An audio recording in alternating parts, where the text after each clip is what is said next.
Mention the Titanic and most people think of the disaster at sea. But the truth is, the first victims of the Titanic died while the ship was still being built. The shipyard in Belfast, in what is now Northern Ireland, was a dangerous place. Piecing together a nearly 900-foot-long ship that weighed more than 46,000 tons was no small job. With thousands of men working at once, accidents were common. Sometimes workers dropped tools or rivets, the heavy steel pins that held the ship together. Staging, or scaffolding, collapsed and people fell. "He's away to the other yard," the men would say when they had to share the sad news of a worker who had died on the job. The first victim of the Titanic was an Irish teenager who fell from a ladder and fractured his skull on April 20, 1910. He'd been part of a riveting crew on the ship. On June 17, 1911, the Belfast Newsletter reported that 49-year-old Robert Murphy fell to his death when some staging collapsed. His son, also a Titanic shipyard worker, had died in an accident just 6 months earlier. The following March, the same newspaper carried the story of a man who'd suffered severe injuries working on a crane when he was crushed in the machinery. There were 254 official accidents recorded during the building of the Titanic, including at least 8 fatalities. Believe it or not, that wasn't a bad safety record for a shipyard. The Harland and Wolff shipyard in Belfast, where the Titanic was built, was one of the most modern in the world at that time and had a reputation for designing and building high-quality ships. Harland and Wolff built ships for a company called the White Star Line, which transported passengers and cargo across the North Atlantic between England and New York. In the early 1900s, 2 new ships built for that route, the Titanic and her sister ship, the Olympic, were designed at the Harland and Wolff drawing offices.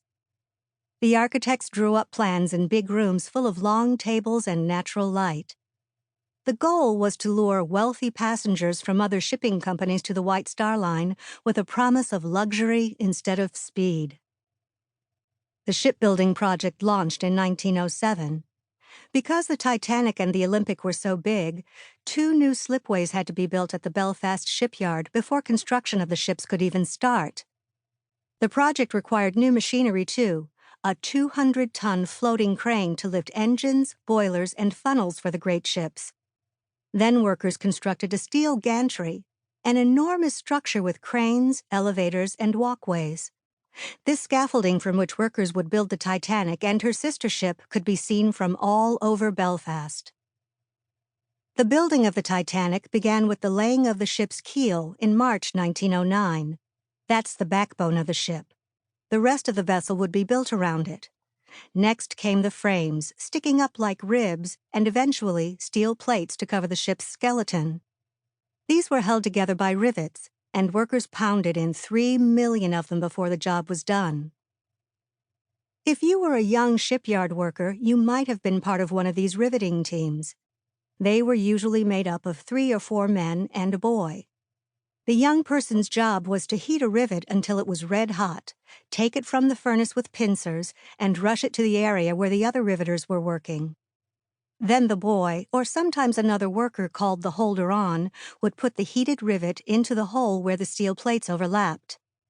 2 men would work outside the hull with heavy hammers to pound the rivet into place. They'd take turns swinging so the pounding never let up. The 3rd man was inside the hull, using an even heavier hammer to hold the rivet in place. With all that hammering, it was so noisy that workers couldn't even hear themselves talk. The shipyard's Belfast neighbors could always hear the bang and rattle of ships coming to life, clangs and creaks, and the clash of steel on steel. It took just over 2 years to build the Titanic's hull, the main body of the ship. The work went quickly, so quickly that there were rumors a worker had somehow been trapped inside the hull. Some even said they heard tapping coming from inside, but there's no evidence that this rumor is true. It's possible that what they heard was an inspector tapping with a hammer to test the rivets at the end of the day. But that story made some workers feel certain that something was going to go wrong with the Titanic.